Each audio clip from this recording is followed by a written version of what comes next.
ויהי ביום השלישי, ויהי קולות וברקים וענן כבד על ההר, וקול שופר חזק מאוד. בהר סיני עשן כולו, ויעל עשנו כאשן הכבשן, וקול השופר הולך וחזק.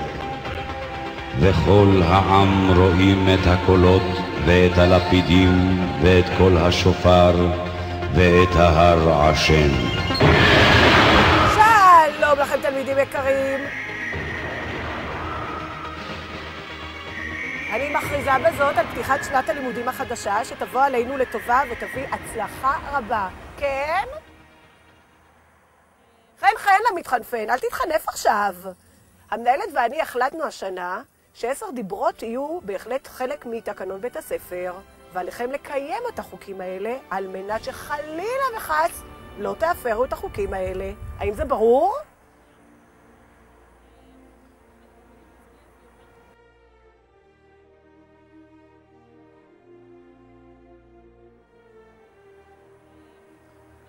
להלן חוקי בית הספר ו10 הדיברות שעליכם לקיים. הדיבר הראשון: אין להגיע לבית ספר ללא כרטיס תלמיד.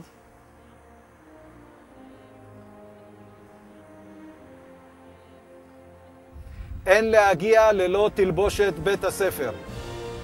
מרסה רמית, אני רואה שסמל בית הספר מתחת לקפוצ'ון ולא מוטבע על הקפוצ'ון.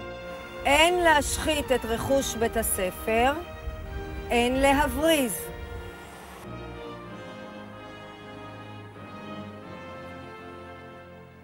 אין לאחר לשיעורים. ירדן, סליחה, הגעת עכשיו לשיעור? את יודעת שהגעת בדיוק לזמן לדיבר? אין לאחר לשיעור. בוודאי. מה? לא שמעתי. אז סליחה, בריצה כלילה, כנסי לשיעור. כבד את מוריך ואת מורותיך. הם חושבים שהם בארץ נהדרת. מה אתם לא מבינים? אני יודעת הכל ואני רואה הכל, יש לי עיניים בגב. זכור את הבגרויות וציווי ההקשבה בשיעורים.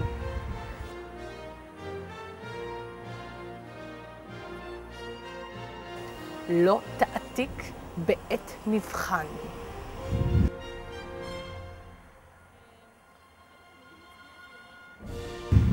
אל תפגע באדם אחר.